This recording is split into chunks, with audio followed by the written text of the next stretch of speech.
এবার বান্দরবনের দুর্যোগের খবর জানবো। সেখানে আছেন আমাদের সহকর্মী ইয়াসিনুল হাকিম। হাকিম, শুনছিলাম কক্সবাজারের দুর্যোগের খবর, বান্দরবনের কি পরিস্থিতি?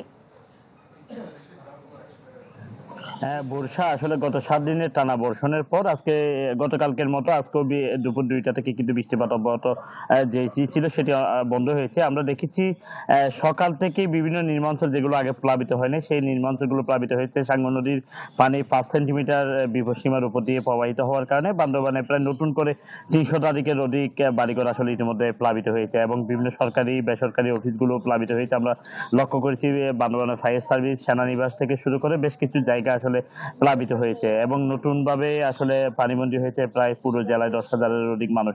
আমরা সব মিলিয়ে দেখেছি যে সমস্ত মানুষ পানিবন্দী হয়েছে তারা অনেকেই বলছে আসলে রাতে হঠাৎ করে পানি বৃদ্ধি পাওয়ার কারণেই তারা তড়িঘড়ি করে আসলে আশ্রয়কেন্দ্রে যেতে পারে বা জানাজানি না হওয়ার কারণে তারা অনেক তাদের আসবাবপত্র নষ্ট হয়ে গিয়েছে বলে জানিয়েছে এবং পৌর প্রশাসকের সাথে কথা বলেছে, তিনি যেটি জানিয়েছে পৌরসভার যে ১৯টি আশ্রয় কেন্দ্র রয়েছে প্রত্যেকটি জায়গায় যারা আশ্রয় নিয়ে আশ্রয় কেন্দ্র ছাড়াও বিভিন্ন জায়গায় আশ্রয় নিচ্ছে তাদেরকে তারা রান্না করা খাবার এবং বিশুদ্ধ পানি সরবরাহ করছে। তারপরে কিন্তু আশ্রয় কেন্দ্রে যারা রয়েছে তারা যেটি বলছে বিশুদ্ধ পানির একটা তীব্র সংকট তারা লক্ষ্য করেছে। বিভিন্ন জায়গায় স্যানিটেশনের অভাব রয়েছে। যে আশ্রয় কেন্দ্রগুলো প্রস্তুত করা হয়েছে বিভিন্ন জায়গায় বিদ্যুৎ সংকটের কারণে কিন্তু অনেক আশ্রয় কেন্দ্রে কিন্তু পর্যাপ্ত পানি না থাকার কারণে তারা টয়লেট বাথরুম বা এগুলো ভালোভাবে করতে পারছে না বলে আমাদেরকে জানিয়েছে। এবং অন্যদিকে যে বিষয়টা আসলে লক্ষ্য করি সেটা হচ্ছে পানির সংকটের পাশাপাশি মানুষের বিভিন্ন রোগ ব্যাধি তৈরি হয়েছে, সেই রোগ ব্যাধির ওষুধ এবং চিকিৎসা সংকটও তারা পড়েছে বলে জানিয়েছে।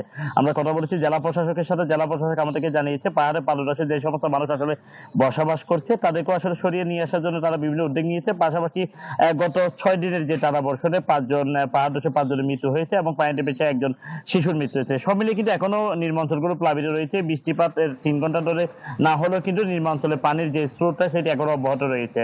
বর্ষা। হাকিম, আপনাকে ধন্যবাদ।